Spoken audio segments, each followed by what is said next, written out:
A gente vai começar, então, nossa atividade vou chamar agora as pessoas para que vão fazer esse diálogo conosco, né? Eu vou chamando aqui pela ordem que está aqui, o Rogério Sotile, por favor. E aí, depois, à medida que a gente for começar a conversar, eu vou fazendo uma apresentação para quem não conhece o pessoal aqui. Marlon, por favor, Marighella, querida, dona Marinete. Vamos todo mundo aqui sentar e a gente começar a nossa... Pode subir. Tem lugarzinho aqui. Aqui é o Henrique, pastor Henrique, Sotile, Maria, ao ladinho. Vou trocar aqui as coisas aqui, mas fica bem aqui. Dona Marinete, cadê? Está aqui, minha querida. Senta aqui, por favor. E o Marlon. Gente, então, mais uma vez, muito boa tarde, muito agradecida por vocês estarem aqui conversando sobre esse tema que é tão importante para nós. Eu queria lembrar de novo, então, que a gente está sendo transmitido pelo canal do Ministério Público Federal, né? E, mais uma vez, fazer aqui um agradecimento grande por todo o apoio do Ministério Público Federal aqui para a nossa atividade, né? Para nós, assim, é muito importante mesmo que a gente entre nos espaços institucionais. Eu sou do Ministério Público, né? Eu sou promotora, eu estou muito honrada de estar podendo fazer uma discussão crítica sobre a justiça e a democracia dentro da casa do Ministério Público, porque eu acho que a intenção é verdadeira de que a gente possa fazer reflexões, ver o que é que a gente pode fazer na busca desse que é o nosso lema do Fórum Social Mundial, que é um outro mundo possível, né? Eu quero agradecer também, em especial, eu já agradeci o Ney Lisboa, mas eu queria falar também da ANPR, né, Associação Nacional dos Procuradores da República, que está aqui na figura do procurador, do Júlio, da diretoria. Muito obrigada pelo apoio, tá? O Rogério vai fazer uma saudaçãozinha inicial, daí a gente começa. Rogério Sotile, para quem não conhece, né, maravilhoso, presidente do Instituto Vladimir Herzog, ele foi ministro dos Direitos Humanos do governo Dilma, né, também secretário de Direitos Humanos lá em São Paulo, uma pessoa que está desde o começo conosco na construção do fórum, fazendo tudo, então obrigada, Rogério, vamos lá. E o mais importante, colorado e gaúcho. Bom, gente, boa tarde. Eu queria, antes que o Ney fuja da gente, queria fazer um agradecimento de coração ao Ney, né? Vai lá, Ney. Obrigado mesmo, Ney. Super abraço.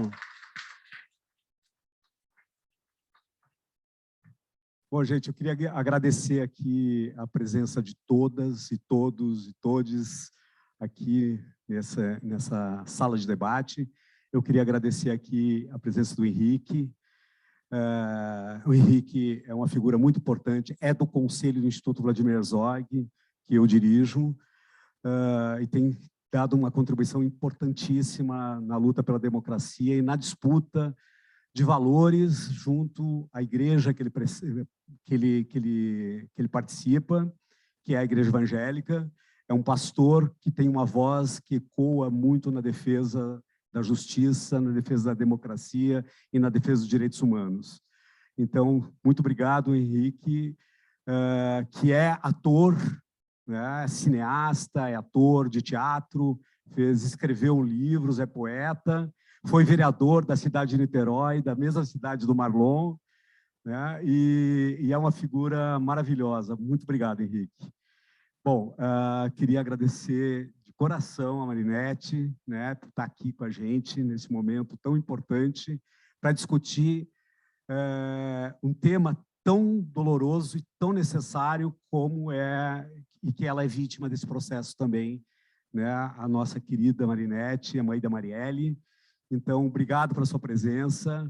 Queria agradecer a você, Maria Marighella, vereadora também, Salvador, neta do Marighella, né, que também se deu essa disposição para vir até aqui com a gente, para dividir com vocês impressões, falas nessa batalha importante de narrativas e de defesa da democracia.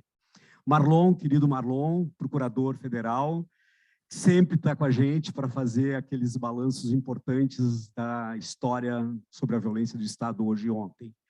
E também eu não podia deixar de dar um beijo no coração da Alessandra, né, que está conduzindo todo esse processo do fórum muito importante. Então, obrigado, Alessandra, que vai. Além de fazer esses agradecimentos, eu queria dizer para vocês de que o quanto é importante esse debate no Fórum Social Mundial hoje. Talvez seja o momento mais importante, mais crítico da história do Fórum Social Mundial. Nós estamos vivendo um momento que a gente sai de uma pandemia, mas um momento que não precisa encontrar muitos adjetivos para qualificar ele como um dos piores momentos da democracia brasileira. E a mesa de debate hoje, que é sobre justiça e transição, Marigelas e Marielles, é para justamente a gente refletir sobre qual é a relação que existe sobre a violência de Estado de ontem e hoje. Provavelmente nós encontraremos sobre essa reflexão uma compreensão maior sobre o que nós estamos vivendo hoje, que é ter um inominável presidindo o Brasil que faz apologia e tortura e tem como seu grande herói um dos maiores bandidos, assassinos da história do Brasil. Nós precisamos discutir essa história, nós precisamos fazer justiça e transição, porque se nós não fizermos justiça e transição, se nós não responsabilizarmos de forma judicial todos aqueles que cometeram crimes de lesa humanidade, nós estamos sinalizando para as futuras gerações que tudo é possível, tudo pode acontecer, que nada vai acontecer com essas pessoas além da impunidade. Então, esse debate de hoje ele é muito importante, porque nós estamos vivendo esse momento que nós não podemos repetir os erros do passado. Nós vamos reconquistar a democracia nesse país, nós vamos derrotar esse governo fascista, mas nós precisamos sair desse processo com uma democracia com muito mais vigor. Nós estamos vivendo hoje, no mundo inteiro, no planeta, uma oscilação entre o velho mundo e o outro mundo é possível. E esse fórum pode apontar, com os seus debates, com essa discussão, mas, sobretudo, com a mobilização social, de que nós queremos um outro mundo pautada pela democracia, pela defesa dos direitos humanos. Então, muito obrigado, um bom debate para vocês, e aí vamos seguindo nessa reflexão importante. Obrigado. Obrigada a você, Suti. É isso, gente.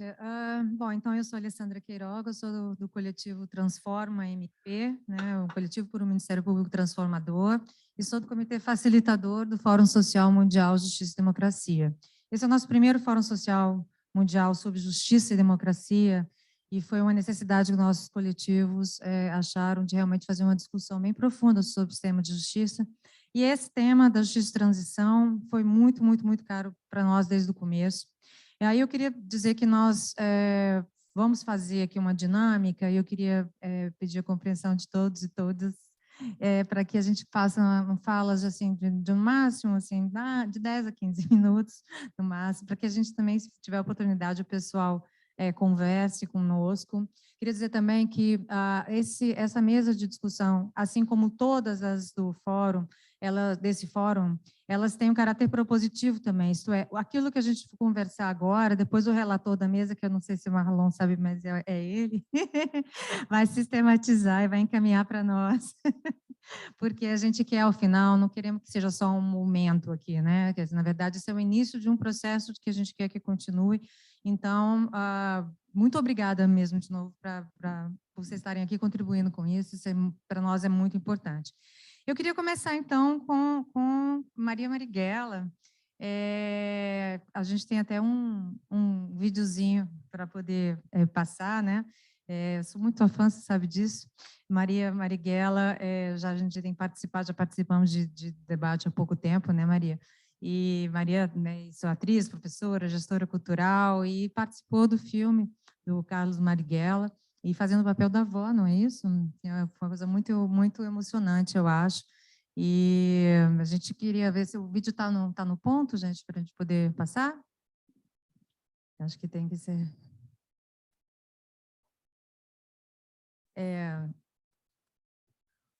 Bom, se não... tá bem, tá bem. Acho que a gente consegue enxergar ali, Amanda.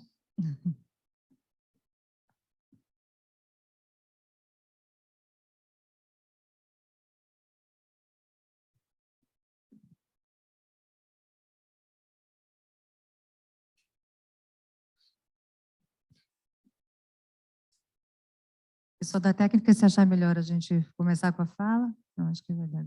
Bom, eu estou muito feliz de estar aqui, né, representando meu pai, que ficou na Bahia, nessa homenagem ao meu avô, que eu acho muito importante, porque as pessoas, principalmente os jovens, não sabem quem ele foi. Então, e nós precisamos saber, porque ele foi uma pessoa que lutou pelo povo. E lá na minha escola, quando eu disse que vinha fazer uma homenagem ao meu avô, todo mundo pensou que era um grande empresário, porque aí eu expliquei que não se fazia homenagem só a grandes empresários, e sim homens do povo. Por isso, eu acho muito importante essa homenagem.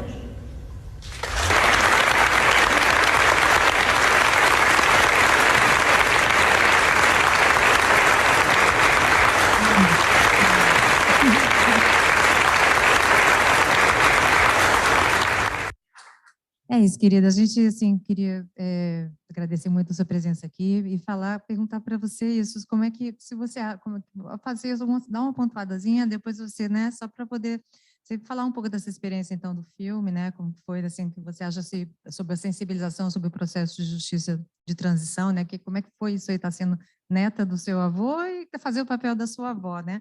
E por que você acha que o Brasil, eu queria te perguntar, não avança na justiça?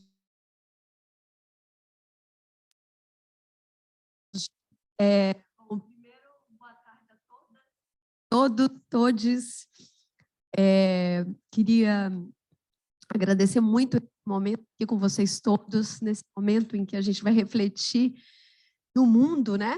O que é a democracia, no Fórum Social Mundial, e que bom que estejamos aqui reunidos tratando na dimensão de justiça e democracia, e fico muito honrada com esse convite de estar aqui ao lado dessas pessoas que eu admiro tanto.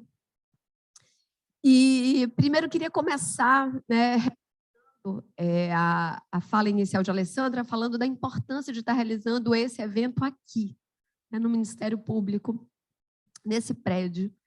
E Marighella dizia que a democracia brasileira tinha um problema original, uma espécie de pecado original, um defeito de origem. Ele dizia que a democracia brasileira tinha um conteúdo de elite. Se a democracia brasileira tem conteúdo de elite, portanto, as instituições brasileiras têm de elite.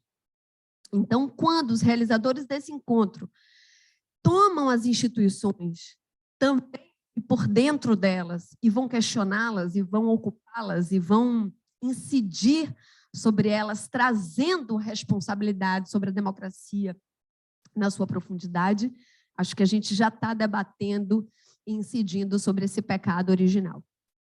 Antes de chegar no filme, eu queria dizer que é muito importante que todos nós aqui hoje saibamos, sem tergiversar, houve um golpe no Brasil em 2016, um golpe parlamentar, jurídico, midiático, com as forças de parte do capital brasileiro.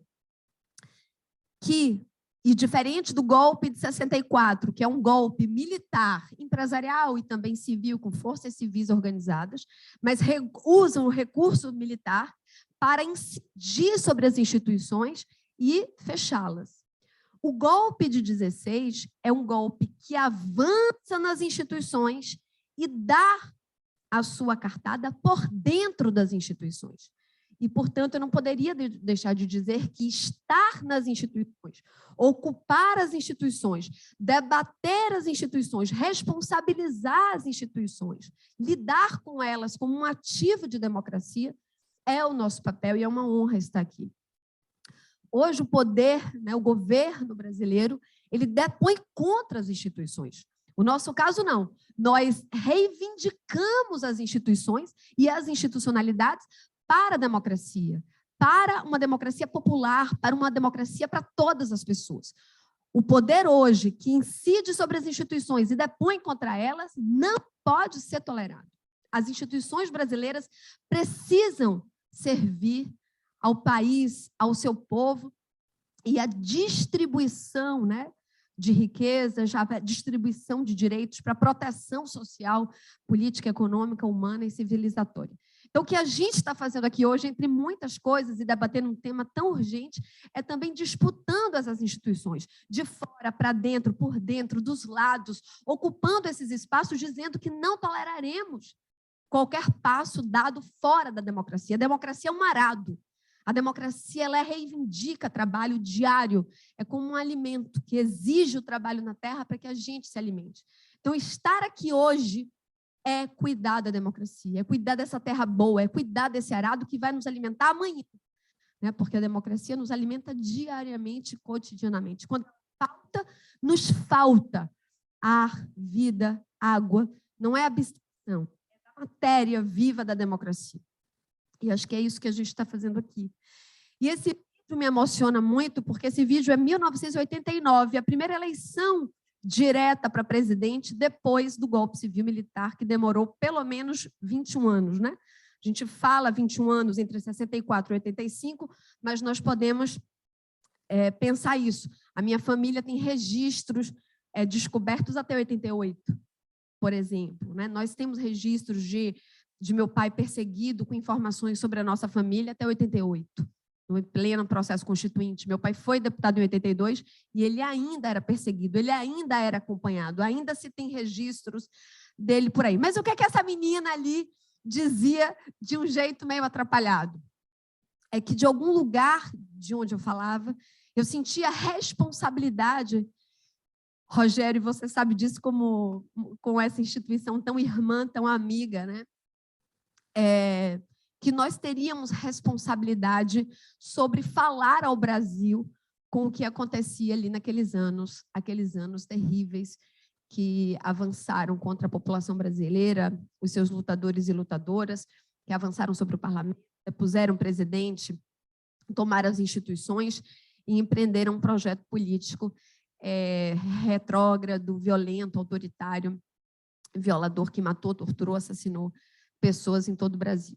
Nós tínhamos a convicção, né, e mesmo aquela menina que eu era, tinha a convicção de que tinha responsabilidades por contar ao Brasil, e naquele caso, achando ali que era com os colegas, a história do Brasil.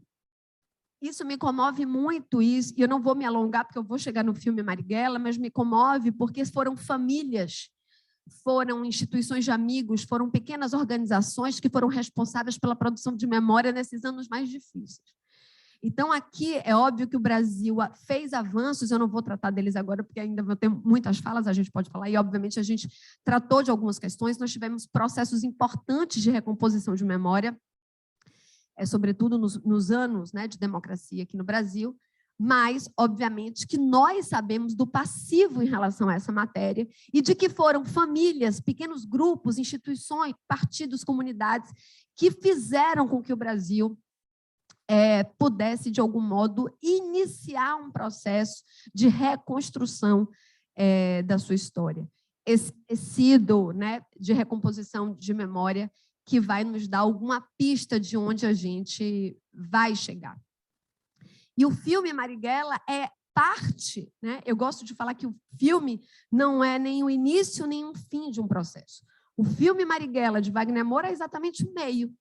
Né? É onde eu e o pastor Henrique Vieira, que muito me orgulha, um companheiro que eu encontrei, né, que se tornou um companheiro do filme e agora um companheiro político, um companheiro da história, um lutador com quem eu tenho muita honra de ver e caminhar. Então, é exatamente isso. Eu queria contar um pouco, antes de chegar no filme, da própria história de Carlinhos. Né? Eu digo assim, eu estou aqui representando meu pai, que ficou na Bahia, e eu estou aqui de novo representando meu pai, que ficou na Bahia. Eu sempre falo assim, né? Estou aqui abraçando a minha avó, então eu começo falando, estou aqui representando meu pai, que ficou na Bahia, abraçando a minha avó, Clara, que mora em São Paulo, que foram duas pessoas, grandes referências, de duas pessoas que tinham todos os motivos do mundo. Não é, dona Marinete? De odiar a vida, de lamentar a vida, de se revoltar pela vida, mas tomaram decisão na vida de falar ao povo brasileiro quem foi aquele ente querido, amado, que o Estado matou, assassinou, por lutar por democracia. Minha avó, uma feminista, companheira de Marighella, comunista como ele, comunista naqueles anos, passou 10 anos no exílio em Cuba, logo após a morte de Marighella.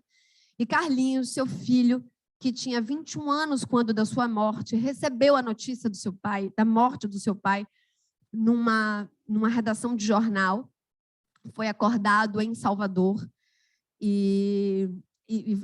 Seu pai morreu, ele foi levado, né, à redação de jornal, e ele viu a imagem do seu pai se formando morto, executado naquele Fusca, aquela imagem da história, se formando na sua frente.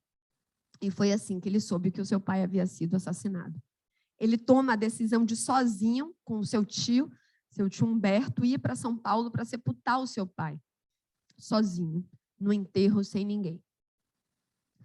Ele viaja, né, de Salvador para São Paulo. As pessoas achavam que podia ser perigoso, as pessoas diziam que era perigoso, as pessoas diziam que ele não vai, e aquele jovem, né, muito jovem, resolve ir e sepulta o seu pai naquele 4 de novembro de 1969.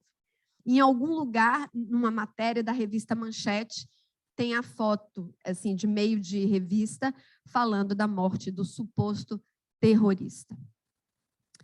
E aquele menino, né, jovem, muito jovem, que não via seu pai desde 64, porque muito antes da morte de Marighella, ele já era subtraído de tudo, das suas relações pessoais, das suas relações políticas, uma pessoa que foi perseguida praticamente 40 anos, toda a sua vida. Uma pessoa que passa mais do que metade da sua vida na clandestinidade. Uma pessoa que tem a sua vida apagada pelos seus algozes e apagado por si mesmo para não ser encontrado. Ele ia criando conteúdos aqui e apagando os rastros para trás, criando um texto aqui e apagando fotos acolá. Viajando, né, com passaportes, nomes falsos que a gente hoje nem consegue saber por onde ele passou. A gente sabe que ele esteve na China, a gente sabe que ele esteve na União Soviética, a gente sabe que ele esteve em Cuba, mas nós não conseguimos resgatar esses documentos porque ele tinha nomes e fotos e imagens que não eram as dele. É uma história apagada, não de um homem ou de uma família, é a nossa história apagada, dos nossos vínculos políticos, das nossas conexões, das nossas relações internacionais, se a gente quiser dizer assim.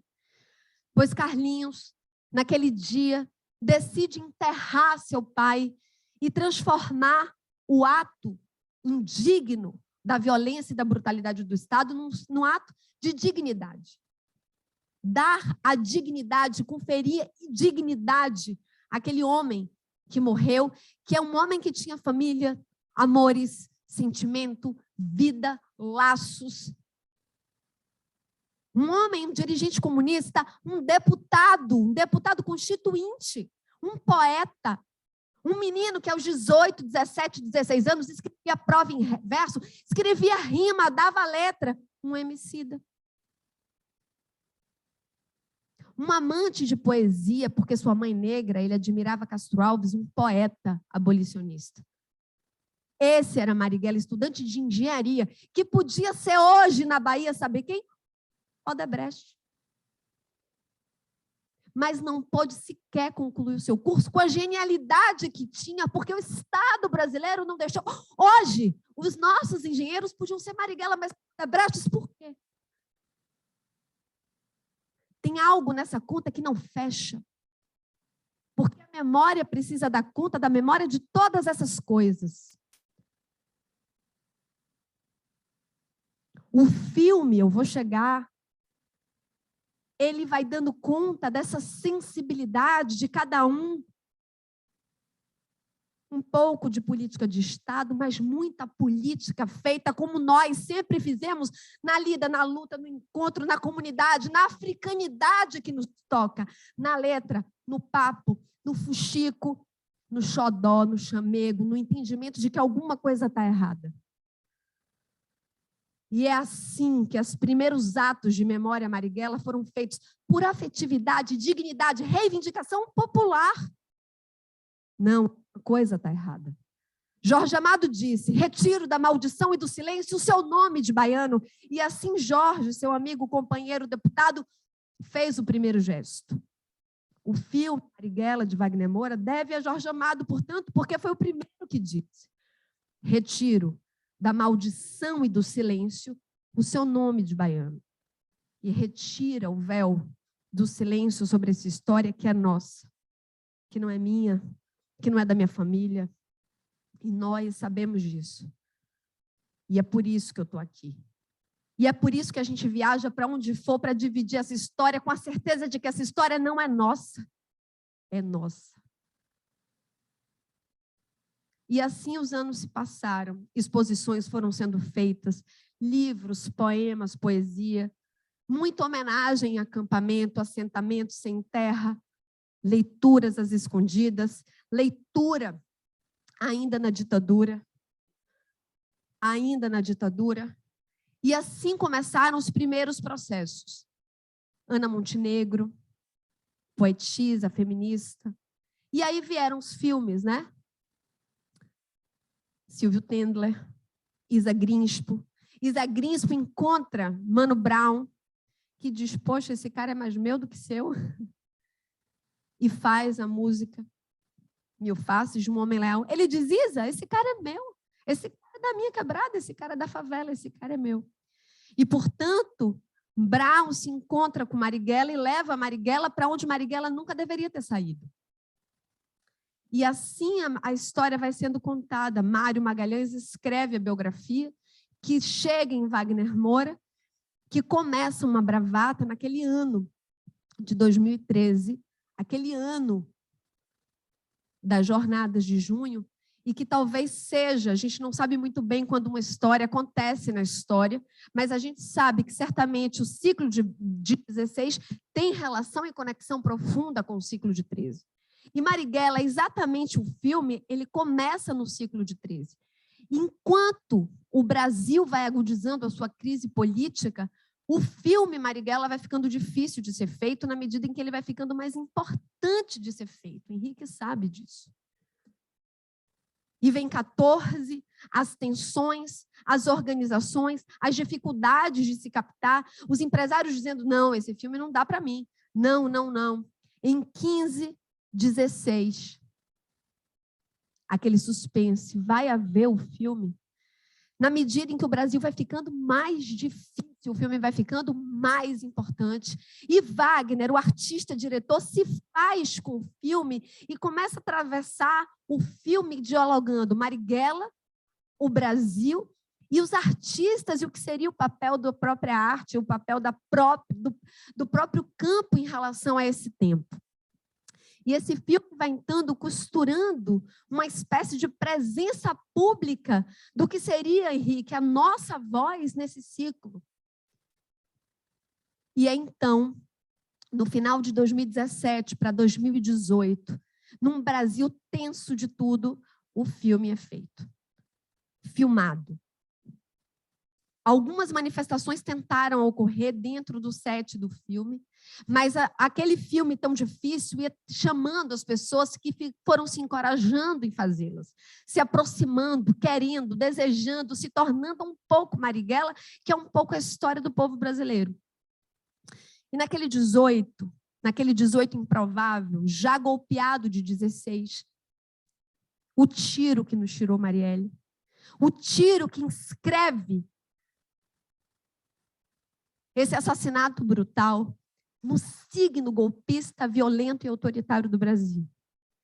O ano que prende o presidente Lula numa prisão política em pleno século XX, o exílio de Jean Willis, o exílio de Márcia Tiburi, exílios de intelectuais, ainda pouco comentado na imprensa.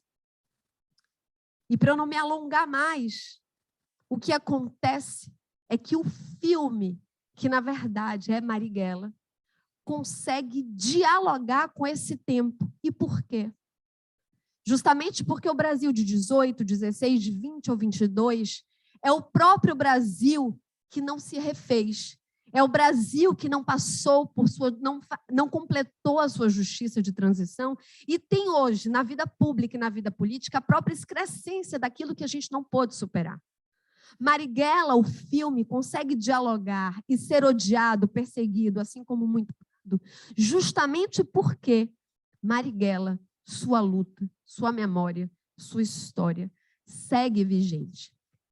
Eu encerro por aqui, porque acho que a gente vai ter chance de conversar, com a convicção de que o próximo ciclo político precisará fazer não as pazes no sentido da paz do que foi a anistia, mas precisa reconectar o fundo das violências e das violações, não só para reconstruir a sua história. O Brasil que nós estamos construindo aqui, ele precisará refundar a sua história, verificando o fundo das violências que hoje nos atacam o peito. Obrigada. Nossa, eu sempre me emociono quando eu ouço Maria Marighella. Obrigada, meu bem. É isso, então agora eu quero convidar o querido pastor Henrique Vieira, outro que eu sou muito fã, ver sua importância, sua fala tem assim, sido fundamental na história do nosso país. E o que a gente, o Sotile já te apresentou, o que eu também queria saber de você, ressaltando aí o papel seu no filme, é justamente qual que seria o papel da religião, né? A sua igreja é a Igreja Batista, não é isso? Então, qual o papel que a igreja e as religiões podem ter nesse processo de acertamento de contas, né, com o passado, com a responsabilidade da crise democrática, né? Por que a gente tem esse fundamentalismo em pleno século XXI, pastor? E o que a gente pode fazer para reforçar esse papel democrático das instituições religiosas? Muito prazer, muito obrigada por estar aqui. Eu vou ter que ser chata do tempo, porque você mesmo vai ter que sair já, não é isso? Então, fique à vontade.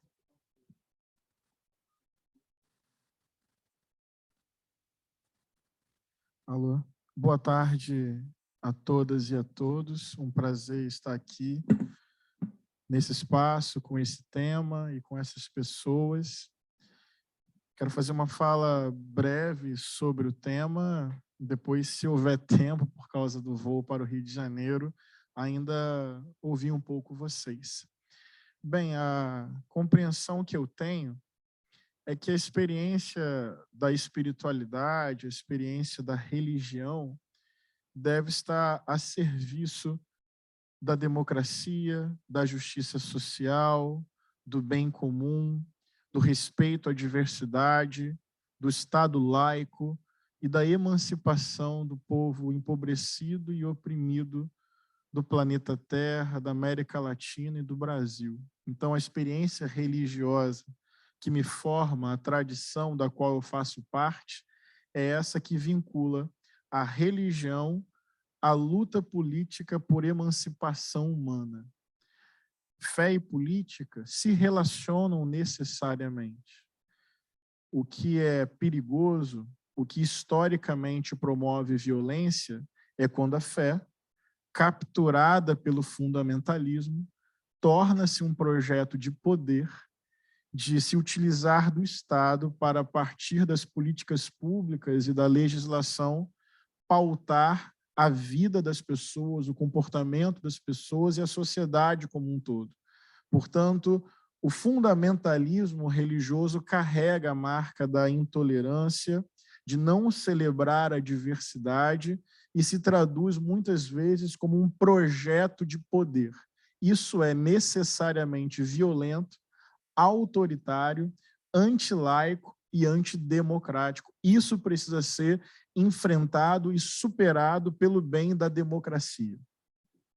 Agora, a religião, ela tem vocação pública e política. A experiência religiosa pode ser, sim, um fator que ajuda na construção de um país com democracia e justiça. Então, por um lado, eu estou identificando o fundamentalismo religioso ou o extremismo religioso como um problema e um obstáculo para a democracia.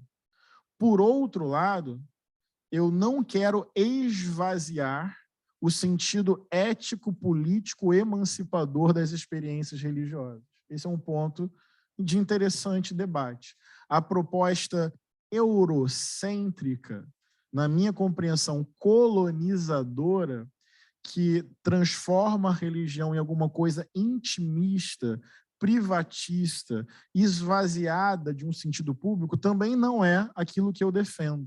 Isso não dá conta dos múltiplos saberes, das múltiplas experiências, da espiritualidade africana, da espiritualidade indígena, ou seja, a religião pode participar da esfera pública, não como projeto de poder ou de apropriação do Estado, como expressão política na luta pela emancipação humana.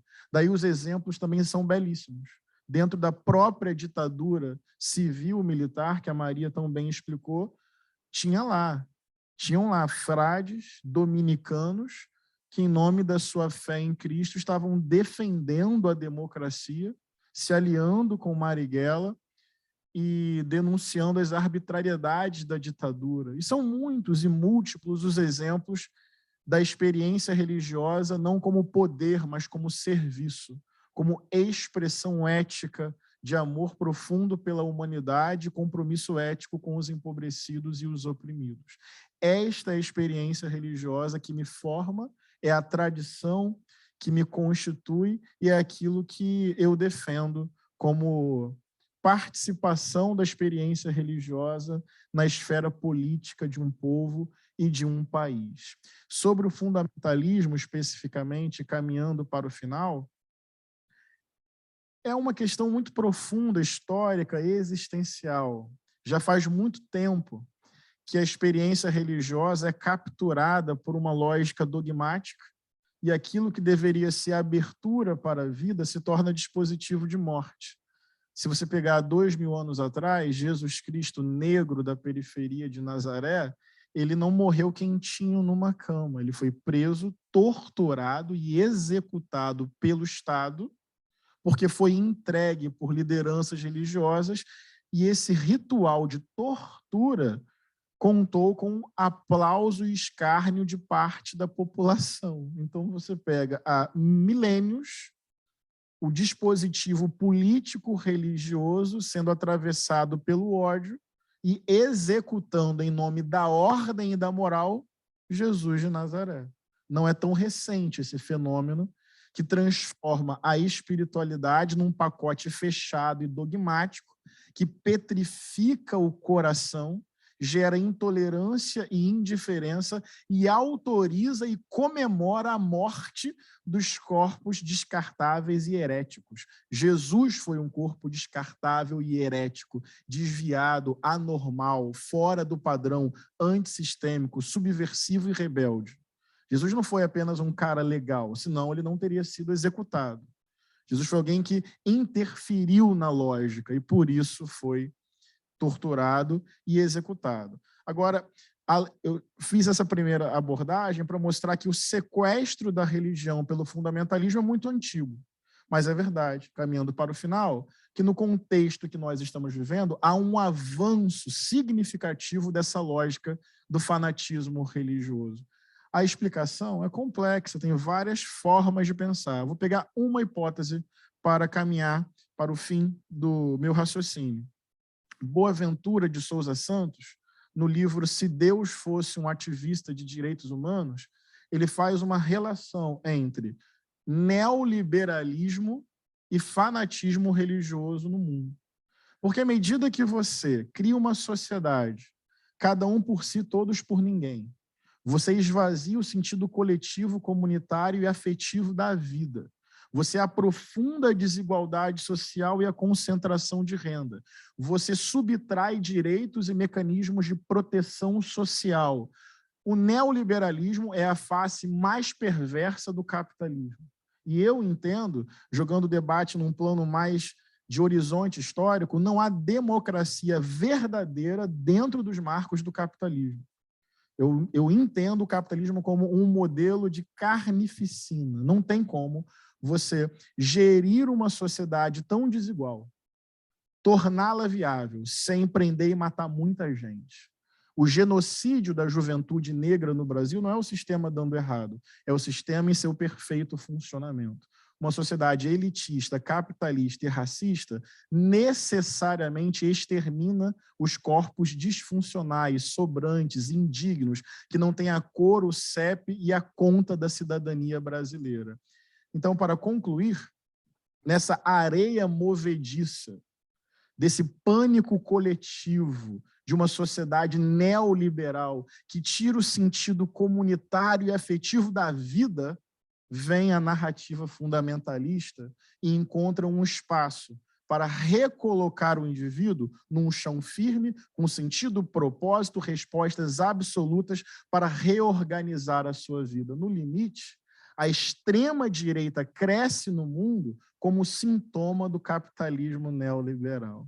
Quero concluir dizendo que precisamos, sim, de uma justiça de transição que dê nome a estas violências, responsabilize judicialmente, como o Rogério falou, porque não há como avançar num futuro de paz sem reconhecer esse histórico de violência.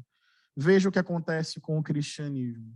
Quando se esquece que é Jesus pobre, periférico de Nazaré, quando se apaga essa memória política, ética e histórica, abre-se espaço para fazer qualquer coisa em nome de Jesus.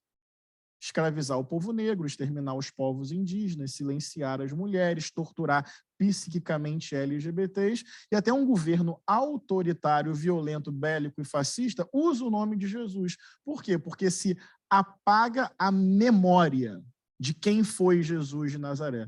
Quando se apaga a memória, se faz o que quer com esse nome. É o mesmo raciocínio. Quando se apaga a memória, abre-se um espaço para que essas violências sejam reproduzidas. Mas não estamos aqui apenas para fazer análise. Estamos aqui para resgatar a memória da Mari, filha da Marinete, minha amiga, do Marighella, de tantos outros. Porque, para concluir de verdade, todo pastor usa 3 vezes a expressão para concluir. Nas 2 primeiras, é mentira deliberada, só para dar uma falsa sensação no público de que, de fato, a gente está terminando, mas não está terminando. É verdade, pode anotar.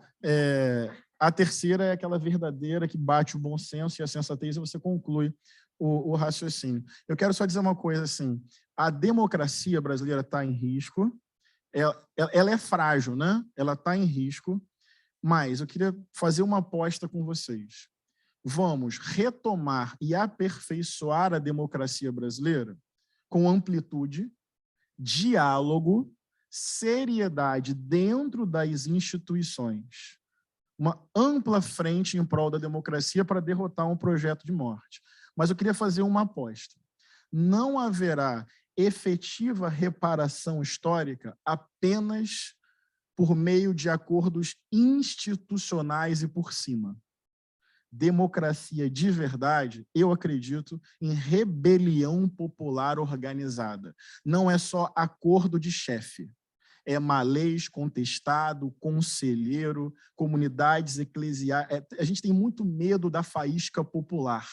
Beleza, acordo de cima, caneta, terno, gravata, amplitude, foto com um monte de homem branco, ok. Mas também rebelião popular, negritude, favela e periferia. Porque se não houver projeto popular, daqui a 10 anos o acordo de cima cai de novo para a extrema-direita retomar o poder. Eu não quero retirar a extrema-direita agora só, eu quero tirar a extrema-direita do horizonte da história.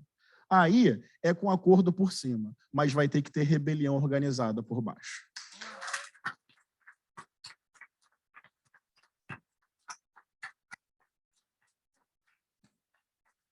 Uau! Muito obrigada, querido pastor Henrique. Nossa, que lindo. É isso. Eu queria convidar Dona Marinete Silva. Furada, né? Para a gente é tão importante a senhora estar aqui, sabe? Para a gente é tão emocionante, porque realmente, assim, eu vou dizer que eu voltei para a luta, assim, para me aliar aos movimentos sociais, depois do que fizeram com Marielle, né? Foi no dia seguinte do assassinato de Marielle que eu sentei e falei, não posso mais ficar parada. E aí eu estou aqui, né? Então eu devo muito ao fato de eu estar aqui, a senhora, a situação da vida que a senhora, a força da senhora também demonstrou desde o primeiro momento. É uma coisa muito impressionante. E aí eu queria perguntar para a senhora isso. A senhora falar assim do coração mesmo, assim, né? Como é que está assim essa falta de resposta, né? Como é que isso ressoa na vida da senhora e de todas as pessoas que tiveram familiares, né? Familiares desculpa, familiares que foram vitimados dessa maneira e que não têm uma resposta, né? E aí eu queria que a senhora contasse, assim, desse depoimento. E muito obrigada, é uma honra estar aqui com a senhora, tá? Sou eu mesmo, né, agora? Então, boa tarde a todos e todas. Eu acho que viver esse momento aqui no fórum é tão importante para a gente, né? O processo democrático que a gente vive, e ver que essa democracia só vai existir quando estiver todos juntos, né? No mesmo contexto. Não dá para viver plenamente sem que o negro, o LGBT, as mulheres principalmente, estejam inseridas dentro disso tudo. E eu me pergunto todo dia que democracia que a gente vive. Uma democracia que tira a vida de uma parlamentar, eu não estou querendo botar minha filha em um pedestal, porque não é isso. A minha filha, a vida da Marielle ou de qualquer outro tem exatamente o mesmo peso. A minha dor não é diferente da dor da Ana Paula, as mães de Manguinhos, outras mulheres estão perdendo, né? A mãe da Catherine, outras que estão perdendo todos os dias, não só no Rio de Janeiro, mas em todo o Brasil, e até fora dele, que a gente sente isso, né, do negro, do racismo, dessa instituição que está, cada vez mais a gente acha que está falindo, mas não pode acreditar nisso, é viver um dia de cada vez, né, Sandra? E nós estamos aí há 4 anos num processo que não há uma transição, né? Essa coisa de transição não é para a gente, você não chega para a Marielle, não chega para outras pessoas que estão aí há anos, né? Até mesmo porque o Rio de Janeiro hoje, eu não sei como está em outras capitais, esse índice de homicídio, né, que existe, só 9% são resolvidos, e acho que até tem menos. É dizer que nós não podemos mais continuar com esse processo democrático que a gente vive, né? Não por ser uma mulher negra que ultrapassa a molecularidade que a minha filha, de ultrapassar os limites, chegar naquela casa legislativa, querer com uma mudança enorme, com aquele espaço que todo mundo diz e a gente acredita mesmo, né, e quer fazer acreditar que não é para você, que não é para a mulher negra, não é para LGBT, não é para o trans, não é para nenhuma dessas classes que a Marielle defendia. E há um enfrentamento muito grande nisso tudo, até porque Marielle não tinha nenhum tipo de ameaça, Marielle nunca teve. Eu confesso mesmo que na época que a Marielle vivia muito junto com o Marcelo, que a gente processo com o Marcelo Freixo, que não é político, já começa muito antes do processo político do Marcelo.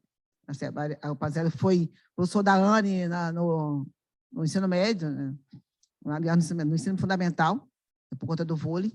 Então, eu tinha muito medo quando ela faz aquele teste para trabalhar com o Marcelo na primeira campanha dele, e entra como uma ativista, né? Aquela mulher que chegando, fazendo aquela revolução toda dentro da Alerj por 10 anos, coordenando uma comissão de suma importância que a gente vive hoje, né? E quando pessoas dizem que a minha filha defendia bandido, porque era isso que ela fazia, e eu não fico triste, eu digo só que eu não conhecia a família da Marielle. Não conhecia a mãe, não conhecia o pai, né? E é isso, a minha filha não fazia nada mais do que o que a gente faz hoje, defender o humano, defender os seres humanos, não fazia aquilo para mim nem para ela fazia para todos, né? Eu hoje sou acolhida por uma série de mães, violência do Estado, comprovada, desde as primeiras pessoas mortas que foram mortas pela UPP, que não é o meu caso ainda, que nós não chegamos ainda no mandante, no caso da minha filha, melhor, mas é dizer que esse acolhimento que a minha filha fazia, e que fazem comigo hoje, é fundamental para uma democracia viva que a gente, e tão sucateada como está a nossa hoje. E são 4 anos, né, de uma luta, transformando isso não só o luto numa luta, mas sobreviver de alguma maneira, porque a gente vive aí com esse escritório do crime cada vez mais crescendo no Rio de Janeiro. A milícia, eu acompanho muito o processo totalmente criminal, né? Eu não faço criminal, mas eu estou sempre dentro, estou cobrando muito, né, com esse atrevimento que a gente tem de querer saber, porque não tem como. Não é inadmissível que a gente vive 4 anos sem uma resposta para quem foi, quem planejou, quem foi o mentor daquilo tudo, e não tem. E eu pergunto, onde é que está essa democracia dentro no país inteiro, né? A Marielle se torna um ícone hoje, ultrapassa os limites, né, do Rio, do Brasil, torna um símbolo de resistência, mas a gente não tem a resposta que precisa. E eu perdi minha filha já velha, né? Eu perdi minha filha por 66 anos. Eu estava idosa, já fiz 70 anos. Então, muito. Já tem um desgaste de advogado no Rio de Janeiro, advogando há mais de 30 anos, sofrendo todo tipo de racismo, porque é nordestina, com sotaque nordestina, negra, então, entendeu? Criando dentro da Maré, criando 2 filhas com muita dificuldade, ficando desempregada, fazendo de tudo para sobreviver. É isso que a gente traz para dentro dessa essência que a minha filha leva, com essa via política que não é nossa, entendeu? A minha família toda, apesar de ser mulher politizada, né, no interior, muita gente, mas ninguém entrou em partido nenhum, a não ser, tem uma afiliada do PT da época da ex-Helena, muito amigo, a gente teve muito contato, mas nunca se candidatou a nada. Então, essa veia política vem na Marielle para a gente dizer que nós estávamos vivas, né? E eu confesso que fui muito contra, quando a Marielle falou da vontade, na verdade, quando o pessoal convida a minha filha para se candidatar, o pessoal não tinha uma mulher negra, não tinha nenhuma referência que pudesse chamar aquela candidatura, porque Marcelo estava bom nas pesquisas, tanto que chega ao segundo turno. Infelizmente, a gente não consegue ter esse processo aí concluído, mas eu fui contra por achar que Marielle, o trabalho que a minha filha fazia como ativista, como uma mulher que representava uma classe, né, defendendo uma minoria dentro da Leste por 10 anos e tudo, ela se candidatar para mim foi uma coisa assim muito, sabe, eu não batia, sabe, Alessandra? Você sabe que é aquela coisa de mãe, de achar que aquilo não ia dar certo. Mas quem que sou eu para dizer para a Marielle com 30% dizer que ela tem que fazer ou não, né? São mulheres rebeldes, mulheres que trazem uma veia de interior muito forte, que diz assim, não adianta, porque ninguém vai mandar eu vou responder mesmo. E a gente faz isso até hoje, né? Ela traz muito isso, eu tenho uma forma assim de respondona, de brigona, mas não sou nada disso, não, eu sou bem calma. Entendeu? Mas é isso, é viver uma democracia que não dá para entender o que fizeram, a brutalidade que foi aquilo. Hoje a gente está aí sem ter condição nenhuma de apontar, de ter chegar para concluir essa angústia que dá em todos nós, que é chegar nos mandantes. Isso é ponto de honra para a gente, para o Brasil, para o mundo, chegar, que planejaram, que tiveram essa ideia infeliz, né? Lógico, não por ser a Marielle, mas por todos esses crimes que têm acontecido, terrível no Rio de Janeiro, dizer que é uma parlamentar que é contra o sistema, né? Ela chega para fazer aquela mudança, e eu não sei, até hoje a gente não sabe a quem Marielle incomodou. A gente sabe que as pessoas que executaram são profissionais que viviam, né? Tem hoje aí uma renda, que foi construída nessa coisa de matar as pessoas. Então, é muito difícil a gente imaginar o que é que a gente quer de transição nesse país, né? Que justiça é essa que a gente vive, que não consegue ter um avanço, né, num processo que teria tudo para se conseguir chegar e dizer o porquê e quem mandou matar a Marielle. Eu fico pensando todo dia, até quando não vamos ter esse tipo de coisa? Agora, ontem já teve uma morte no Jacarezinho, um rapaz de 18 anos, e vamos viver João Pedro, aquelas 2 crianças, e vamos viver muito isso, porque não tem avanço, não tem política pública para isso. O Rio de Janeiro, infelizmente, se concentra um grupo de pessoas que não tem compromisso nenhum com o outro, e não está vindo dali de baixo, a gente está vindo lá há muito tempo de cima para baixo, né? Chancelado, entendeu, por uma pessoa que também não acredita em nada, e não está nem para o ser humano. Esse caso agora, do Daniel Silveira, aquele cara não gosta daquele cara. Aquilo ali é o primeiro passo que ele deu para demonstrar a falta de caráter e o fascínio que é esse homem. Ele não gosta daquele cara, ele já teve vários problemas. Então, é só para dizer que até onde a gente vai continuar com essa transição que não existe, não chega para mim, não chega para o negro, não chega para essa massa que a gente precisa, e não está chegando como propriamente para a gente, como família, né? Como família Marielle, como luta com essa guerra que a gente vive todos os dias para dizer até quando vamos viver esse processo democrático que não avança, né? Não avança, a democracia que está aí muito, muito distante do que a gente precisa. Tem sido uma luta, tem sido muito doloroso, porque eles não dão trégua para ninguém, e essas pessoas, infelizmente, né? Esse extremismo que a gente vive hoje, que também não começou agora, isso lá fora já estava, entendeu? Não é nem um cercadinho, Cada dia que a gente vê, eles crescem, porque eles são mau caráter, ele tem esse robô, tem tudo que você pode imaginar de ruim existe ali dentro desse sistema. Entendeu? E são pessoas que estão infelizmente, criando os mecanismos para que a narrativa da GTS, vocês querem nos engolir, né? Querem botar a goela dentro, um processo que não está dando certo e não vai dar. Mas é o que o professor Henrique falou, a gente tem que se mobilizar, não só por Marielle, não só por mim como mãe, mas por todos aqueles que estão hoje sendo totalmente invisibilizados. Né? As pessoas não querem que a gente chegue onde a gente quer. É dizer que aquele espaço não é para você. Não adianta você ter... certamente as pessoas não têm consciência que tem mãe, tem pai, tem mais centro, tem uma história para contar. E não foi diferente com a gente. Né? Não foi diferente com a Marielle, não vai ser diferente com outros que tem por aí. Viver a cada dia se perguntando o porquê disso tudo. É uma violência, né, estrutural, a gente está vendo aí, que em todos os espaços que a gente vê, não é só tirar o corpo da minha filha, não foi só entendeu? Querer matar a Marielle de todas as maneiras, a gente vive isso todos os dias. E todo dia tem alguém falando mal, meia hora depois, minha filha estava sentada no colo de um homem que não tem nada a ver, né, que a Luiara era filha de um bandido, que a minha filha entendeu. Então meia hora depois, você vê, isso só tinha... E quem fez aquilo ali? Alguém que estava naquele local. Entendeu? Eu não recebi, porque eu não tive também a coragem de abrir, mas a morte da minha filha, meia hora tinha todo o cenário na internet, inclusive de fake. Né? Então, é isso, é um processo que tem muito a se avançar e tem muito que se fazer. Acho que a resposta está aí. Estamos aí num ano, entendeu, de mudança, eu acho que depende de cada um de nós. Não tem nada fácil, Sandra, não tem nada fácil. Eu tenho uma preocupação muito grande com o que a gente pode acontecer, porque está vendo que eles estão dando sinais que não vai ser fácil. E eles são muito, entendeu? Tem a cabeça pensante daquela gente é muito pequena para o que a gente precisa chegar como democracia. Entendeu?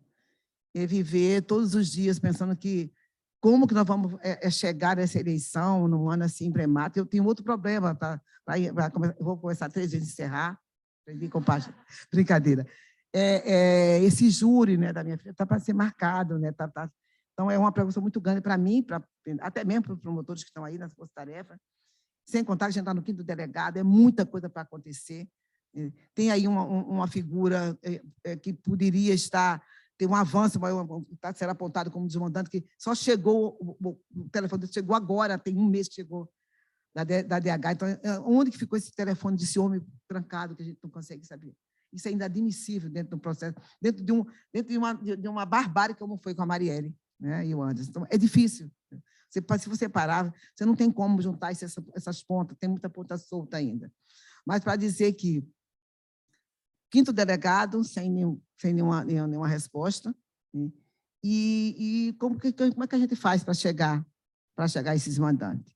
Para chegar a essas pessoas que tiveram, que não os executores, é uma família que está muito próximo à família do presidente. Eles têm uma ligação muito de amizade, ele pode até negar, mas não tem. Eu conheço o processo, eu acompanho isso muito de perto, e é uma preocupação muito grande com esse júri. Você imagina esse jurado, que são pessoas populares, como a gente sabe, que tenha 2 ou 3 bolsonaristas lá dentro, extremistas, loucos, então eles vão querer absorver esses caras. Isso não é nada bom para a gente. Para encerrar, lutar também com esse sistema antidemocrático, terrível, que não dá para ser esse júri chegar num momento como a gente vai viver agora, daqui uns dias, né? A gente está voando o tempo, que é esse processo político. Então, para a gente não é bom, e eu espero que a gente conte aí, mobilizando todo mundo para que ele tenha aí um desfecho de uma condenação desse cara, mas para isso tem que acontecer, tem que ter pautado num sistema que não tenha interferência, entendeu, externa dentro do processo desse júri. Entendeu? Então, é isso, contar com todos. Obrigada, Sandra. Eu não preparei nada, porque eu nunca preparo nada. Também não tenho tempo para isso. E é isso. Obrigada, gente. Um beijo grande para todos.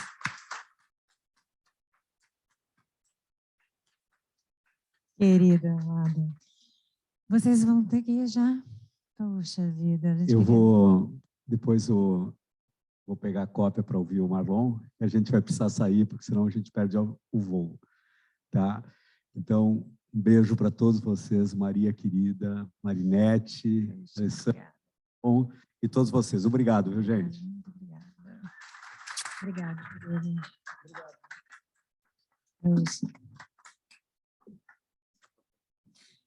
Então tá, gente, é emocionante sempre, né? Obrigada demais. Eu vou passar, então, a palavra para Marlon. Eu queria dizer antes que Marlon Weichert, Marlon é procurador da República há 26 anos, né? E ele atuou durante 4 anos, de 2016 a 2020, como Procurador Federal dos Direitos do Cidadão, substituto. E ele teve uma experiência muito interessante em 2020, né, que ele foi membro do grupo interdisciplinar de especialistas independentes para a Bolívia. De repente até ele pode falar um pouquinho sobre isso para nós, que eu acho uma experiência muito, muito, muito bacana. E Marlon foi parceiro, tem sido um parceiro gigante para mim aqui no fórum, não vou jamais conseguir te agradecer o suficiente, viu, Marlon? Muito obrigada, muito especial para mim. Marlon é especialista, né, no tema de justiça de transição, e daí eu queria que você fizesse um panorama geral para a gente, Marlon, e falar principalmente sobre como é que você vê essas relações entre a crise democrática atual, que a gente está passando, e esse sistema de justiça de transição tão precário, né? Assim, pode dar uma aula aqui para nós, lembrando que eu vou ter que controlar o tempo para a gente poder ter, de repente, a participação das pessoas e poder ir perguntando, tá bem? Obrigada, vai contigo, vai lá.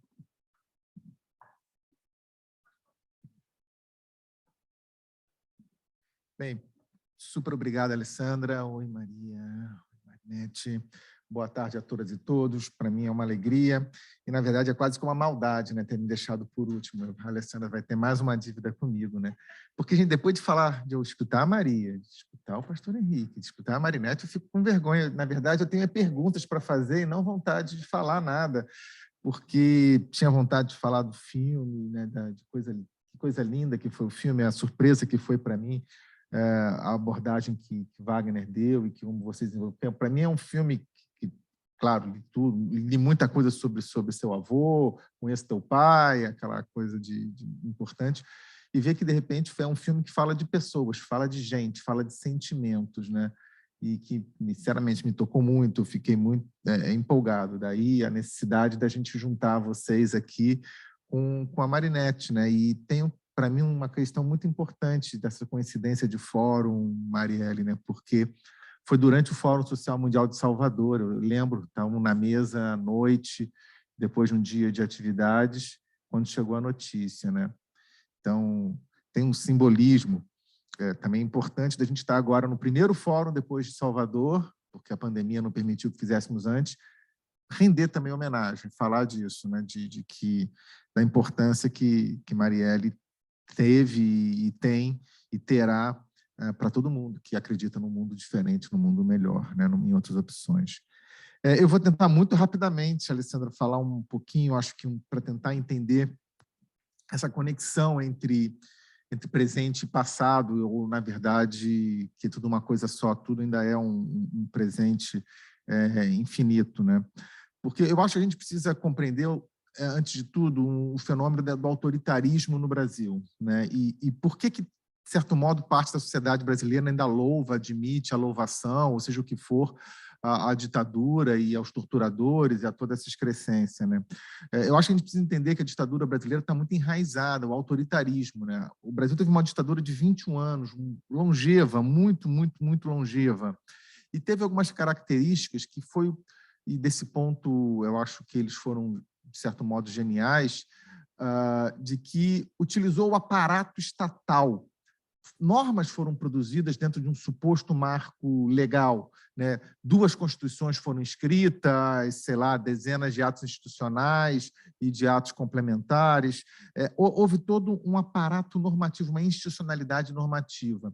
E, diferente de outros vizinhos, um outro fato que eu acho que é muito grave é que se usou no Brasil, não, vamos dizer assim, um regime de exceção para fazer a persecução, se usou um regime institucional, usou a justiça, usou o Ministério Público Militar, o Ministério Público Federal, os Ministérios Públicos dos Estados, a Justiça Militar, foram as escolhidas para, por dentro, fazer parte da repressão, parte substancial. E isso, claro, traz uma impressão, isso tudo combinado, traz uma impressão de que o regime militar não era um regime de exceção, era um regime de normalidade. E é por isso que as pessoas normalizam o fenômeno do autoritarismo e o fenômeno do militarismo, né? A sociedade é autoritária, a sociedade é militarizada, as famílias são autoritárias, as famílias ainda são militarizadas, né? A gente fala muito de que tem que desmilitarizar a polícia militar, e aqui eu vou plagiar a minha ex-chefe, Débora, tem que, na verdade, desmilitarizar a vida, né? Não é só a polícia, porque isso está entranhado, está muito forte, muito presente. Então, há um legado antidemocrático, né, que confunde o cidadão, que confunde a sociedade, que contaminou as instituições, né? Então, sem romper com esse legado de uma forma muito evidente e demonstrando quais são os desvalores que eles trazem para a vida social e para a vida política, de como isso tudo distorce o sentido de democracia, fica muito difícil de reconhecer o que é de nefasto nessa extrema militarização da política e da vida. E isso se soma com a transição brasileira, né? Então, nós temos uma ditadura já que foi muito longa, muito normalizada, muito institucionalizada, né? Não era como no Chile, que faziam-se execuções à margem de qualquer coisa. Não, aqui se fazia mesmo, se assumia, né? Se tentou fazer pouca execução e muita tortura, porque já era uma coisa também aceita, normalizada na instituição. Nos meus levantamentos, o Brasil é onde mais se prendeu e torturou, do que comparado com a Argentina e Chile, por exemplo, Bolívia, Paraguai, Uruguai. Mas talvez não seja o país onde mais se matou, porque essas questões da normalidade da vida, ainda que o número de mortes também é um outro tema, porque eu acho que isso foi sempre subavaliado e a Comissão Nacional da Verdade não conseguiu chegar lá. Mas o fato é esse: o padrão arbitrário e abusivo de direitos humanos é uma referência existente. E a sociedade brasileira interpreta isso como legítimo, porque é o normal, está naturalizado. E aí vem a transição. Segundo fator, que a transição, ao invés de enfrentar esse legado, agrava a história da ditadura, no meu ponto de vista. Porque no Brasil nós temos uma ditadura que foi controlada e dirigida pelos militares, num acordo, mais uma vez um grande acordo, com oposições e com líderes conservadores, né? Então, há aqui um reforço de que nós vamos cuidar, mais uma vez no Brasil, de transições a partir de dois pilares: impunidade e esquecimento. Essa é a tônica. E quem que vai ser o fiador disso tudo? A elite. É muito curioso, porque, e aí, lembrando do que o pastor falava, né, a mesma elite que deu o golpe, que foi a fiadora e a incentivadora do golpe com os militares, é a elite que vai ser fiadora da transição. Isso não podia dar boa coisa. É evidente que isso tinha que dar errado, porque a gente não rompe, a gente reafirma o espaço de protagonismo dessa elite, né? Que a gente tem esse grande risco, que mais uma vez já foi mencionado aqui, Maria e Henrique comentaram isso, o risco que a gente vive agora. Se o acordo for só por cima, né, para romper com esse governo fascista, a gente corre o risco de repetir. E é por isso que surge primeiro fator, e aqui eu concordo 100% com você, Maria, de que temos que fazer o processo de transição. Eu acho que é o mesmo processo de justiça de transição que não foi feito, né? Porque, e aí eu entro, né, na parte já também da primeira alusão à conclusão, né, de que o que nós vivemos agora, nesses 4 anos, é, na verdade, uma espécie de soluço de um mesmo processo. E aí é muito interessante, na minha observação, de que a transição foi feita a partir desse pacto, um pacto com os militares e as elites brasileiras, impunidade e esquecimento. E um pacto que foi renovado, essa é a minha hipótese, esse pacto foi renovado a cada novo governo, né? Não é lá que tem que assinar, mas é um pacto implícito, ele vai se renovando, e era uma condição. Eu acho que isso, eu entendo que está bem comprovado. A condição era, olha, respeita a impunidade, o esquecimento, e a gente sai da vida política. E algumas crises aconteceram na Nova República que, se fosse hoje, os militares se meteriam. E eles não se meteram. Não se meteram. Impeachment do Collor, né? As próprias manifestações de junho, né? Os processos de junho de 2013, outros momentos tensos, a eleição de Lula, né? E eles mantiveram um silêncio. Nós tínhamos a ilusão de que estavam fazendo o dever de casa, estavam se democratizando, estavam se aperfeiçoando, né? E eu acho que eu e quase que a torcida do Flamengo e do Corinthians toda se enganou nesse sentido. Porque o pacto funcionava. O pacto funcionava nesse sentido. Esse pacto tem um momento fundamental de renovação, que é a decisão do Supremo Tribunal Federal na DPF 153, onde o Supremo afirma a constitucionalidade da lei de anistia. Só para lembrar, somos o único país em todo o continente que ainda aplica a lei de anistia, de autoanistia aprovada pelos militares. Todos os outros países revisaram essas normas de impunidade. O Brasil não. O Supremo passa a ser o fiador, claro, representativo dessa mesma elite, em acordo com o governo, e diga-se de passagem, o governo do Lula, né? Em acordo com o governo e com o apoio do Congresso, se renova judicialmente, dando um manto judicial agora com efeito vinculante para o judiciário brasileiro da regra da impunidade. Finge que não é para ter esquecimento, que esquecimento, na verdade, poderia ter, mas não se movimenta, mas se afirma essa impunidade. E, para mim, aqui é quase que curioso perceber que essa decisão do Supremo hoje atinge o próprio Supremo. Porque eu não tenho dúvida de que, se os militares tivessem sido chamados a render contas do que fizeram, não teria tido Twitter de ministro, de comandante do Exército, em vésperas de julgamento no Supremo, dizendo: olha, se não julgar como a gente mandou da outra vez e não julgar agora igual, vai dar bode. Não teria tido ataques ao Supremo Tribunal Federal cotidianamente. Não haveria Daniel Silveiras da vida fazendo ameaças institucionais à Suprema Corte. O Supremo está bebendo do próprio veneno, está sofrendo do próprio veneno, porque foi quem ajudou a renovar esse pacto. E aí o pacto foi rompido. Isso é um fato. O pacto foi rompido com o impeachment da Dilma e a volta dos militares, já no governo Temer, timidamente, mas já foi o primeiro passo, já se jogou, já se começou a ladeira escorregadia, né? E isso se concretiza com o governo Bolsonaro, onde é um governo, se não militar, mas militarizado, né? Com esse avanço da militarização para todos os espaços da vida política, né? E voltando às estatais e todo esse aparato da ditadura. É um retorno daquilo que nunca foi. O fantasma que nunca tinha sido exorcizado, ele volta a se manifestar. O que eu quero concluir? Eu quero concluir que, a meu ver, nós estamos na véspera de uma oportunidade de fazer o processo que não foi feito. Mas aí, com todas essas advertências, a gente tem que, inclusive, poder agora falar se antes os governos militares ou militarizados se orgulhavam de não ter muitos óbitos, agora eles têm 600 mil para prestar contas. Temos 600 mil pessoas, né, que morreram com a Covid. Não vamos dizer que tudo é responsabilidade das políticas, da necropolítica, né, mas uma parcela considerável é. Então, se era um campeonato de ossadas, eles agora são líderes, estão ganhando. Então, a necessidade de uma rendição de contas, ela vai se reabrir. A necessidade de se fazer um processo de justiça com seriedade vai se reabrir.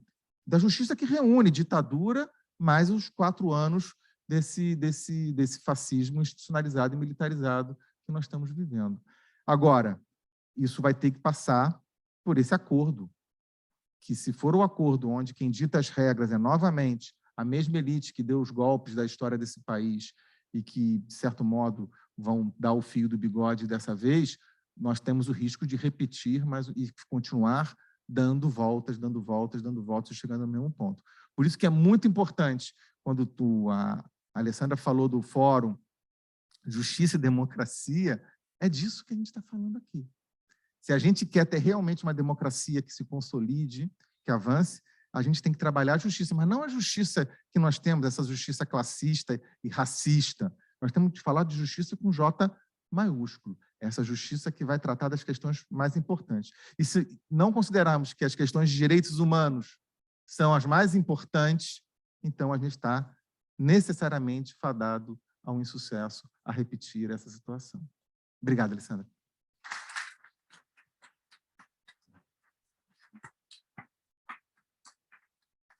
Muito obrigada a você, Marlon. Obrigada mesmo por tudo.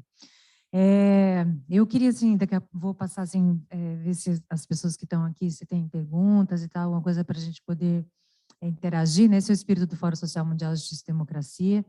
Antes eu quero voltar a registrar que a gente está sendo transmitida pela TV do Ministério Público Federal, pelo YouTube, canal do YouTube do Ministério Público Federal, e também outro canal, uma rede, na verdade, de distribuição, que a gente como tem várias atividades concomitantes, foi uma articulação complexa a gente fazer, mas a gente está em processo nessa construção. Eu quero registrar, que eu não falei aqui, né, no começo, que a presença da doutora Eugênia Gonzaga, que é outra referência nossa no país em relação à justiça de transição, uma pessoa maravilhosa. Foi muita honra da sua presença aqui, querida. E não posso deixar de falar aqui também dos nossos companheiros maravilhosos, companheiras e companheiros e companheiras do Transforma MP, que estão aqui, e da ABJD, que também está aqui, que são os principais companheiros de construção de fórum. Agradeço demais a conta pela presença de vocês. E é isso, então, assim, para a gente poder usar o microfone, se pudesse, fiquem à vontade, e depois a gente faz mais umas considerações finais, né? E você pode vir se aproximar, acho que vou pedir para...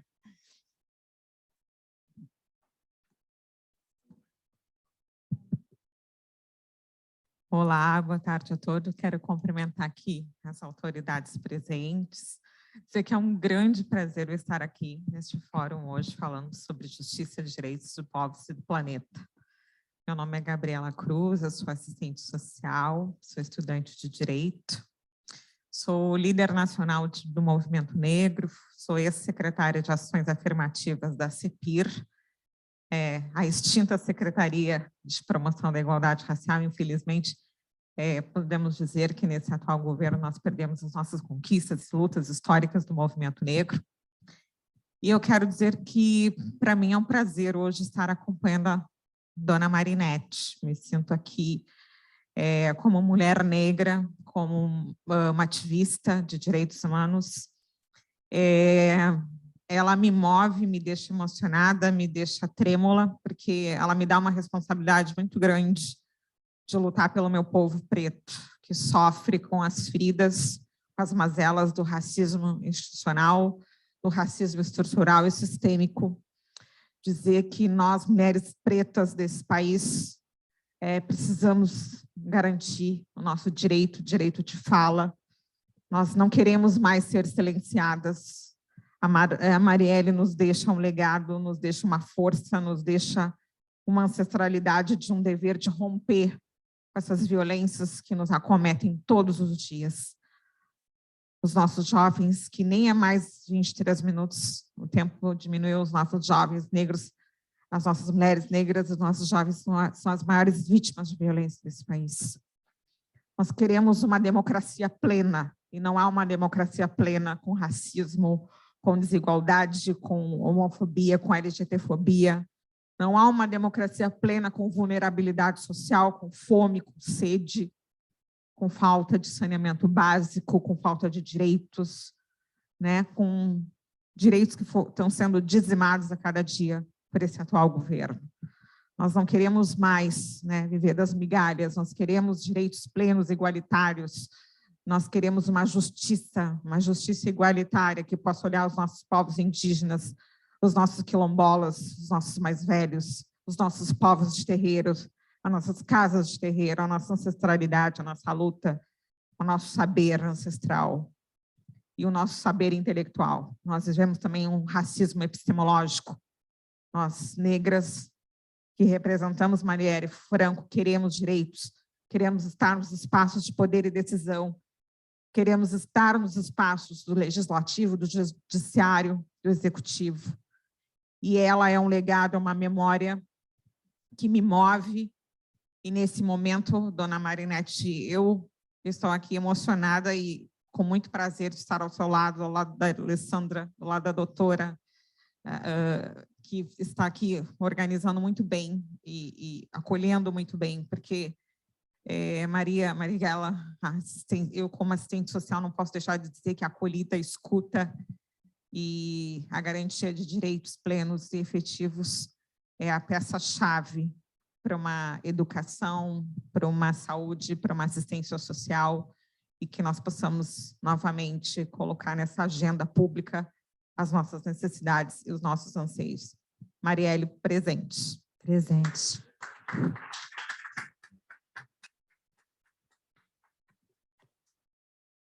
Obrigada.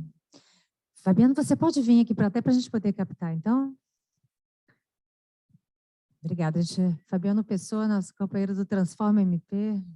Obrigada por estar aqui. Bem, Fabi, só para antes de falar, porque eu não falei isso antes, é para a gente poder não ter falas muito extensas, porque dona Marinete tem a mesa nossa hoje de vítima no sistema de justiça, daqui a pouco temos que... Então, só para a gente não demorar muito na atividade. Boa tarde a todos e todas. Meu nome é Fabiano, eu sou do Transforma MP e do Ministério Público de Pernambuco.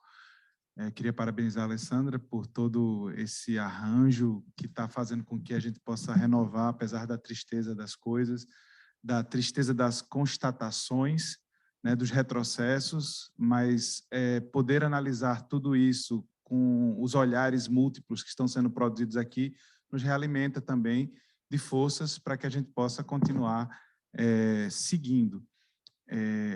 Minha pergunta vai aqui ao Marlon, né? Eu achei é um tema muito caro, né? Muito importante. Eu trabalho na promotoria do júri.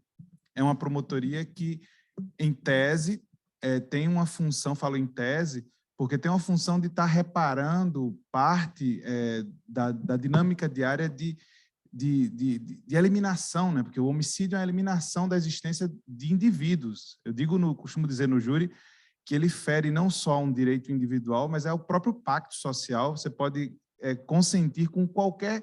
Não é consentir, poderia, em tese, consentir com parte de perda dos seus direitos, mas a sua existência ele tira da própria comunidade que você vive enquanto membro constituinte daquela realidade que fundamenta, em tese, a própria existência de tudo que a gente vive. Então, tem vários simbolismos, né? O homicídio, a morte. Mas, assim, ao mesmo tempo que a gente está falando disso, e a gente fala, e por isso que eu quero falar da justiça de transição, e saber o que você pensa a respeito disso, isso foi não só minimizado durante a ditadura militar, você pontuou muito bem, de forma institucionalizada, porque o Ministério Público denunciava, o Ministério Público fazia a apuração dos supostos crimes, né, contra a ordem política institucional, e isso nos choca, e aparentemente até um tempo atrás estava lá atrás, era algo que, né, talvez as pessoas mais jovens que entraram no Ministério Público não fizessem uma reflexão sobre o que é que eu tenho a ver com isso hoje.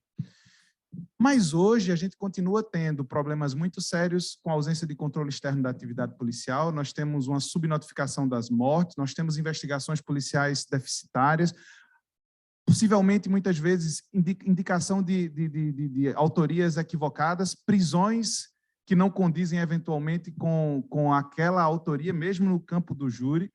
E, no final das contas, eu acho que esse registro que você fez é uma cultura de autoritarismo que justifica tudo isso. E nós não passamos a limpo nem o passado, e esse passado não se torna em verdade ou em algo que você possa dizer isto aconteceu e não deve acontecer mais, para a gente produzir uma memória coletiva e, com isso, caminhar para frente. Eu queria saber o que você tem pensado, quais são as ações que isso tem reverberado enquanto instituição, enquanto Ministério Público Federal, que trabalha num plano maior, nos tribunais superiores, com relação a dinâmica atual de como a gente pode contribuir para que esse processo, essa perspectiva da justiça de transição na renovação, que é o terceiro pilar, né? Verdade, memória e reabilitação das instituições, como é que a gente pode pensar para frente e como fazer, o que é que você tem pensado em relação a isso? Desculpe a demora. Alô. Oi. Olha, eu acho que a gente tem que agradecer ao Fabian porque ele jogou o lance perfeito para a gente dizer que a pergunta dele vai ser respondida amanhã, na mesa de manhã cedo. É justamente o tema da mesa que foi organizada para amanhã, 8h30 da manhã, ou seja, realmente junto com o Canto do Galo, né? Que a gente vai discutir isso em conjunto com o Ministério Público, promotores, procuradores da República, procuradora do Trabalho. A Alessandra vai estar de novo com a gente. É uma reflexão fundamental. E eu não tenho resposta, eu tenho as minhas hipóteses. A Eugênia vai estar com a gente também nessa reflexão, porque é um tema seríssimo, porque a Constituição fez a reforma do Ministério Público, a base da reforma, em 88. E isso a gente tem que reconhecer, diferentemente do Judiciário, que a Constituição pouco mexeu, mas mexeu com a essência do Ministério Público. Há um outro Ministério Público a partir de 88. E por que nós estamos sendo esse Ministério Público que repete ou que pratica autoritarismo, que ajuda a massacrar o povo negro, a juventude negra, a juventude pobre? Por que a gente não conseguiu fazer que o nosso mandato de direitos humanos fosse aplicado na nossa própria atividade? Então, eu não tenho a resposta, mas eu quero que você venha amanhã e participe do debate amanhã. Existem muitas questões importantes, mas seria fundamental que a gente pudesse aprofundar, porque isso é tão sério e é tão central nas nossas instituições que a gente deveria passar o dia inteiro discutindo isso, se fosse o caso. Então, fica aqui como aquelas coisas de novela antigamente, né? Cenas dos próximos capítulos. Tchan, tchan, tchan, tchan. Que marketing ótimo. Boa tarde. Pode falar, tarde, querido. Alessandra, tudo bem? Parabéns pela mesa. Desculpa o atraso, estávamos em outra mesa e acabamos indo ainda para outro lugar, porque no caderno de atividades constava que essa atividade ia ser em outro lugar. Aí por isso que a gente acabou atrasando. O que eu ia falar, o Fabiano um pouco já adiantou, então eu me sinto até contemplado pelo que ele falou e também penso que o senhor vai relembrar que isso vai ser rediscutido amanhã, na mesa de amanhã, que vai ser muito interessante. Mas se der para o senhor, para mesmo a Marinete e a Maria também fazerem algum comentário, porque eu queria fazer uma rapidíssima comparação.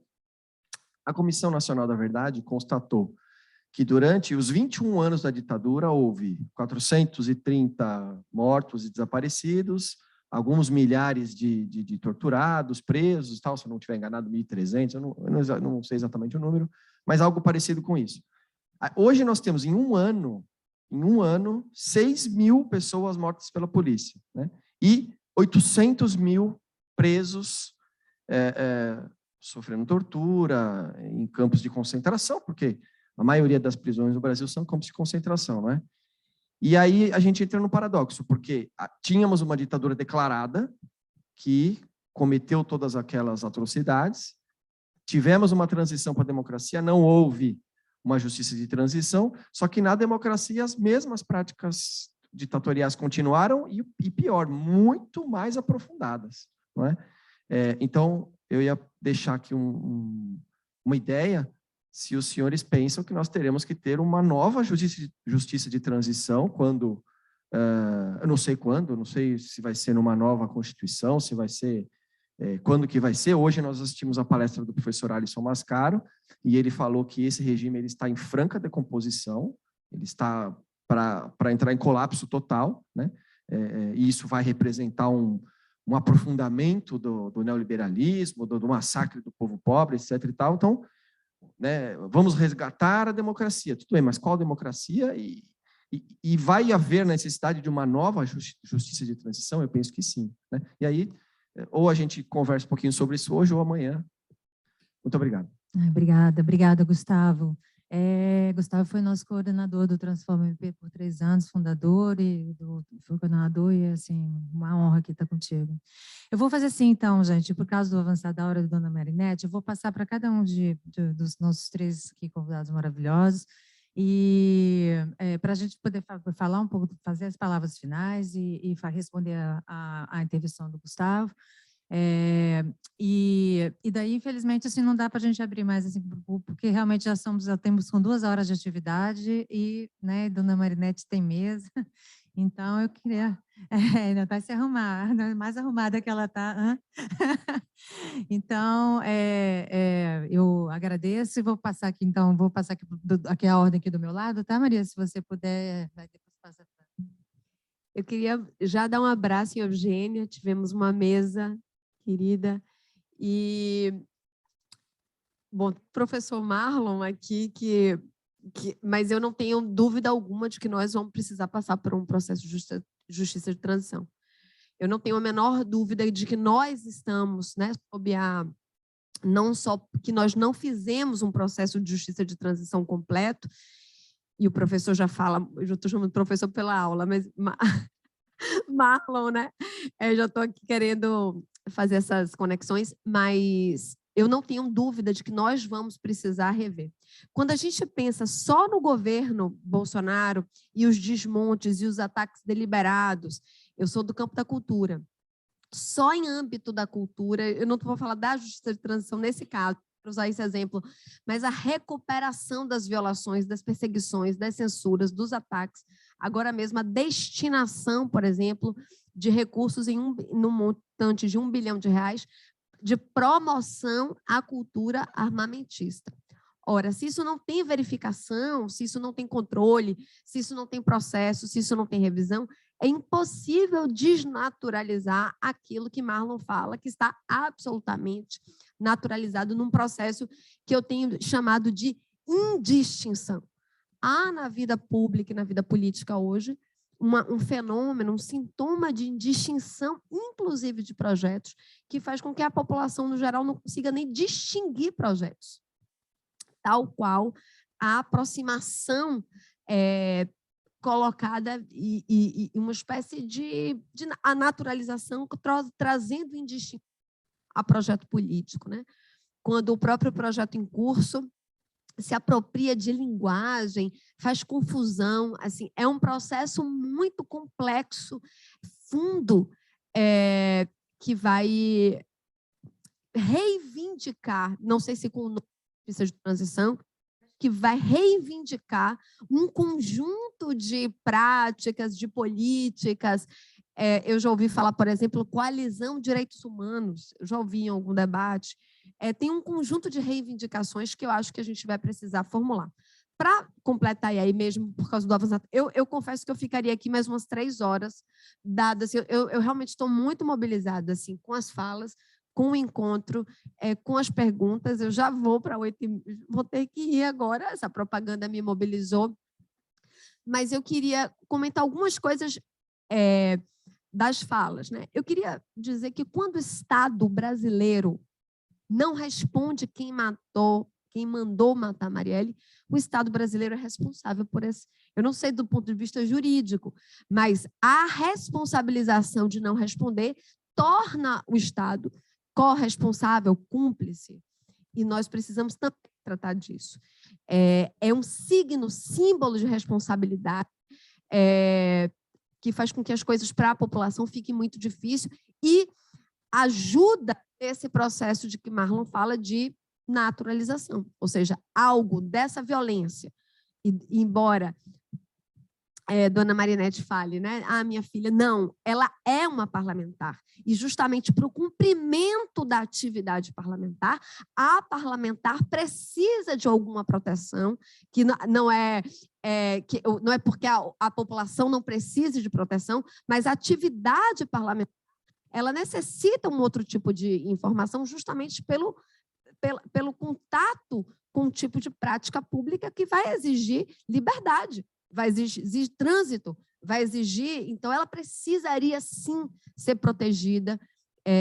E a própria Aniele hoje, Dona Marinete, pergunta quem protege as mulheres eleitas? Ou seja, quem protege essas pessoas que estão das violações de direitos comentados aqui?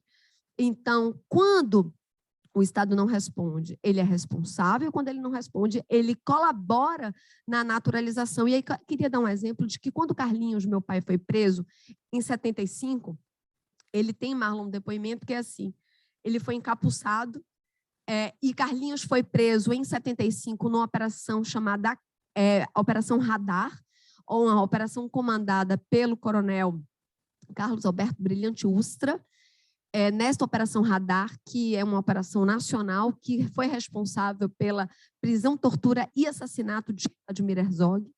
E a operação prendeu comunistas e Carlinhos, meu pai, quando eu nasci, meu pai estava preso. E trago esse traço porque foi Ustra quem comanda essa operação, que tira... Ela é muito importante trazer isso aqui, Marlon, porque o que acontecia? A abertura daqueles anos, naquela segunda metade de anos 70, ou seja, a anistia já era iminente, quer dizer, não a anistia, né, o processo de anistia, mas a abertura do que eles diziam gradual, lenta e gradual, etc. e tal. Naquela segunda metade dos anos 70, aquilo era iminente.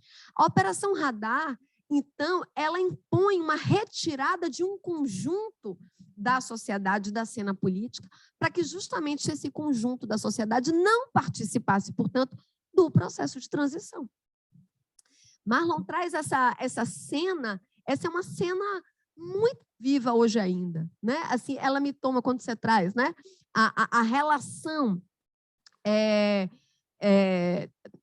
quando as elites são fiadoras dos processos políticos de transição, elas dão o golpe e elas recompõem o golpe um pouco dentro da sua dramaturgia, da sua necessidade, nas necessidades do capital. E por que eu estou trazendo isso? Porque Carlinhos, ao ser encapuzado na sua prisão, ele olha e o carro que levou, e Marlon já traz isso, né, da relação da conformação de forças, de um banco, não vou falar aqui o nome do banco, mas estava plotado ao lado Então, imaginem, Carlos Alberto Brilhante Ustra comandou uma operação que tira comunistas da cena de transição com o carro de um banco sendo usado na articulação da... Com essa agência que hoje, essa agência política, econômica, de forças, que estão hoje estão hoje no Congresso, são o próprio poder. Estão poder é o que nos faz o tempo inteiro nos depararmos, né? É uma espécie desse cordão que barra, impede o avanço, né, da nossa prática coletiva, e acho que Henrique já fala também, de uma produção de democracia radical, popular, e que já nos convoca. Eu queria muito, eu não sei, eu estou muito mobilizada, não dá mais tempo, acho que a gente segue conversando aí nas outras mesas e nos outros encontros. Na mesa de bar, mas acho que a gente está fazendo aqui uma coisa absolutamente fundamental para o ciclo que virá, que vai nos reivindicar a todos. Muita energia, muita disposição para debater aquilo que são as feridas. Só última coisa. No governo Dilma, eu não sou pastora, mas, enfim, no governo Dilma, e aí é porque eu nunca tinha ouvido Marlon assim nessa distância, então estou muito comovida também. No governo Dilma, o governo da presidenta Dilma, eu nunca vou esquecer isso, gente, nunca.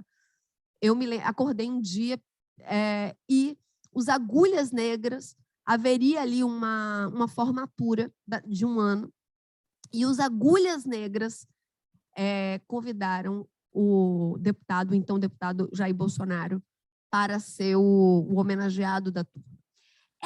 Essa situação, aquilo confundiu demais, né? Porque nós não conseguimos operar transformações que são básicas de um processo, que são processos de formação, processos de entendimento, de consciência. E aí eu queria, por fim, porque vim aqui, portanto, para falar do filme Marighella, dizer que a cultura, a gente não pode deixar de falar da cultura como parte fundamental da reorganização subjetiva da nação. Então, a gente está falando de justiça, a gente fala de políticas, a gente fala de um conjunto de leis, de legislações, de participação, mas há um ativo da cultura que é fundamental para o restabelecimento do pacto coletivo. E aí, para finalizar mesmo, quando o presidente Lula esteve na Bahia na última vez, eu entreguei para ele um documento e disse assim, um documento não, uma coisa que falava sobre enfim, né, um documento que era a carta, né, dos mártires de Búzios, e escrevi para ele dizendo: presidente, a memória, direito e cultura de um povo refunda sonhos. Então, voltando a Gustavo, não tenho dúvida de que um outro processo, que não é inaugural, mas ele se soma a um outro processo, ele precisa ser reivindicado. Precisamos colocar energia nisso, muita energia, né? Não energia só institucional, mas, como diz Henrique, uma energia radical, uma energia insurgente, uma energia de convivência, uma energia de confluência, porque acho que a gente não pode, como diz Marlon, admitir qualquer brutalidade. E acho que, de algum modo, a brutalidade se afirma quando há a conveniência, a complacência ou o acordo com um mínimo que seja, e isso não pode mais ser tolerado. Obrigada. Nossa, gente. É muito prazer. Eu vou passar a palavra para a dona Marinete agora, mas eu vou aproveitar.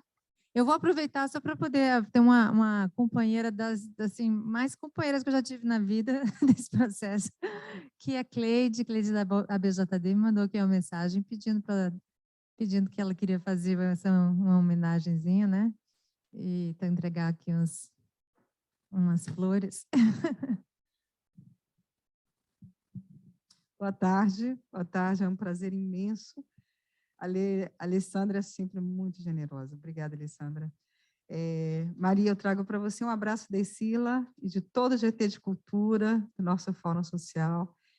Agradeço demais poder estar aqui, Marlon, também aprendendo com você. E trago para essa pessoa muito especial, chamada Marinete, um girassol, porque eu sei o que esse girassol significa. Eu sei que esse girassol aqui também é Marielle.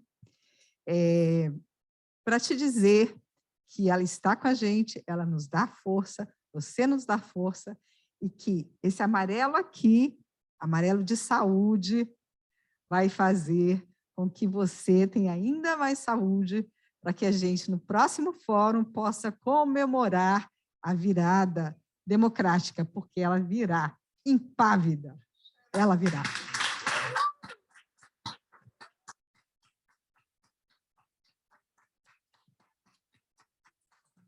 Vou fazer logo o agradecimento.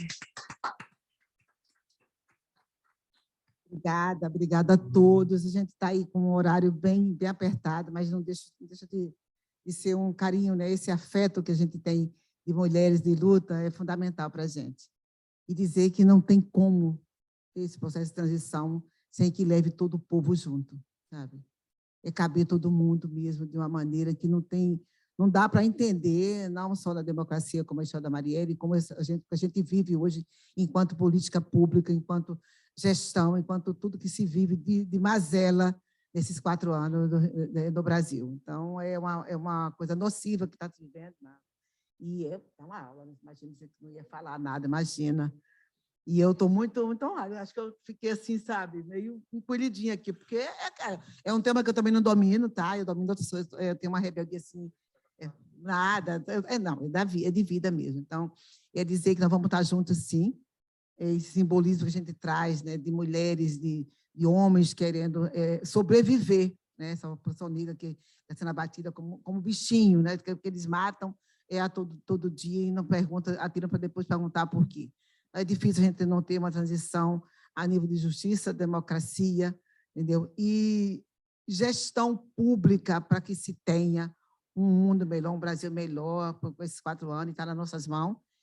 Tem que ter essa consciência que não tem nada fácil, não tem nada dado aqui, não vai ter, mas que a gente possa ter esse olhar muito além do que a gente precisa.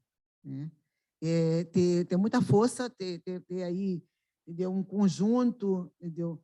de narrativa que possa nos levar a ter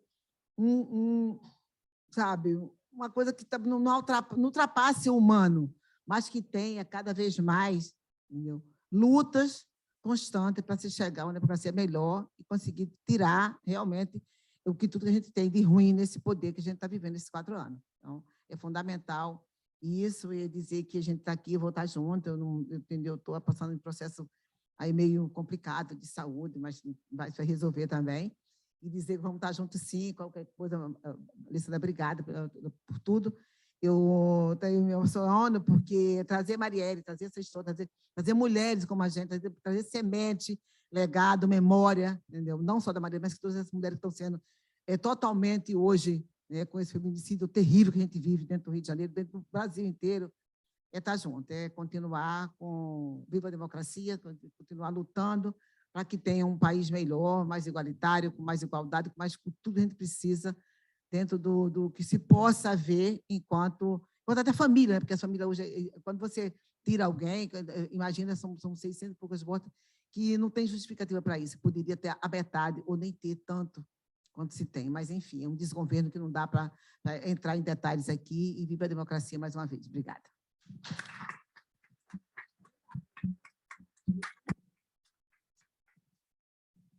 Bem, eu vou concluindo, né?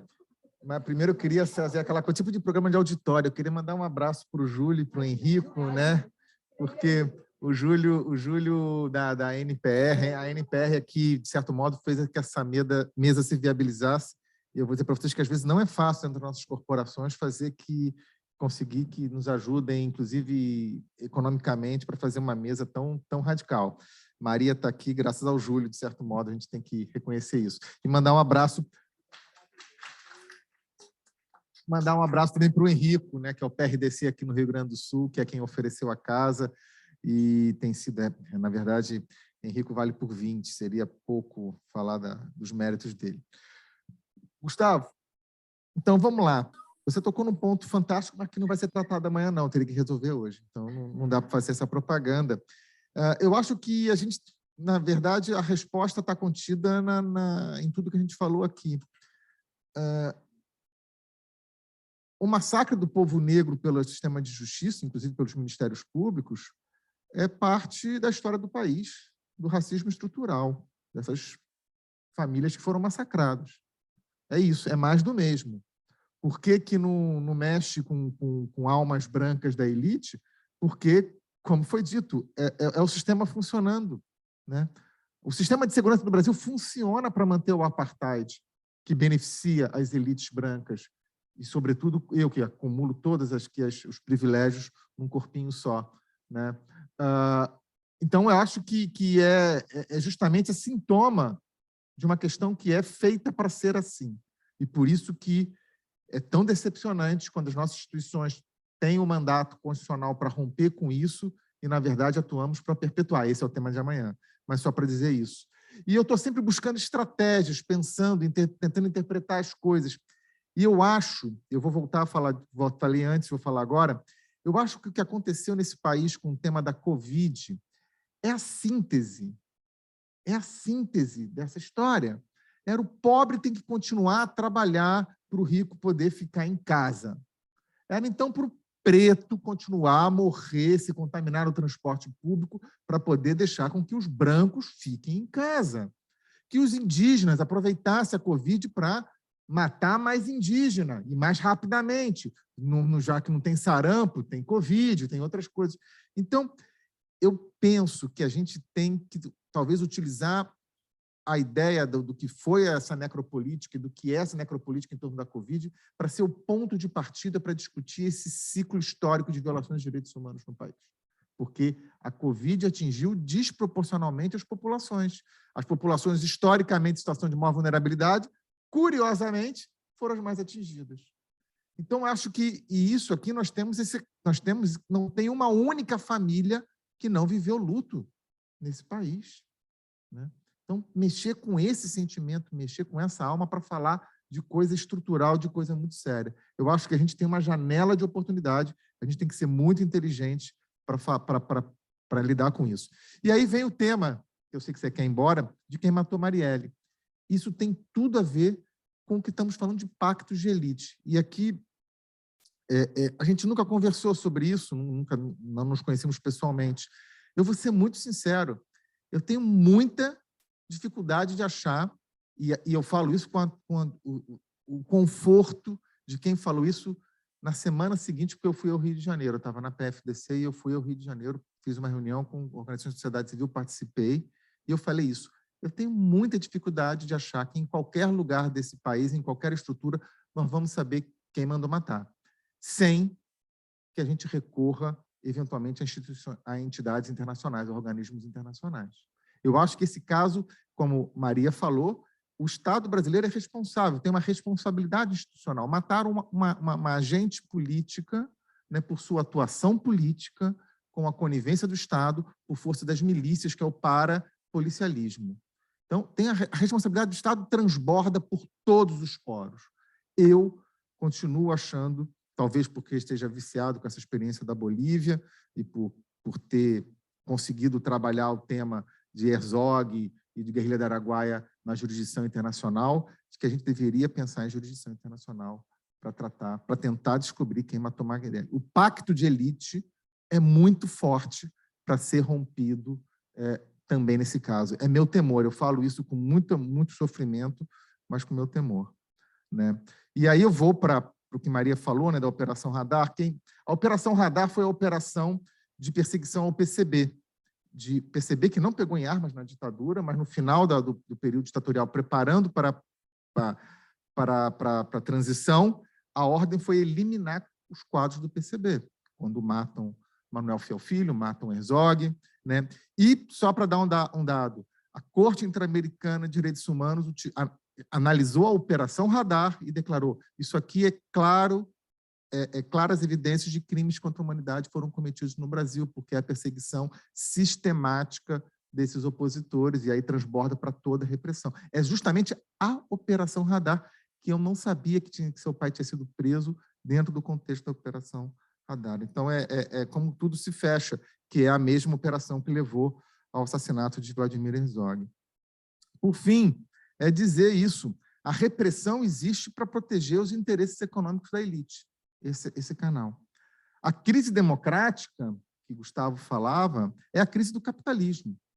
Essa crise, a democracia está pagando o preço da crise do capitalismo. Como o capitalismo não dá resposta e agrava as desigualdades, só que o capitalismo controla a informação, é mais fácil botar a culpa na democracia. A democracia que não serve. Quando o que não serve é o capitalismo que nós temos aqui, como o Henrique falou aqui. A solução, para mim, é radicalizar a democracia. Radicalizar a democracia em todos os espaços da esfera pública e da esfera privada.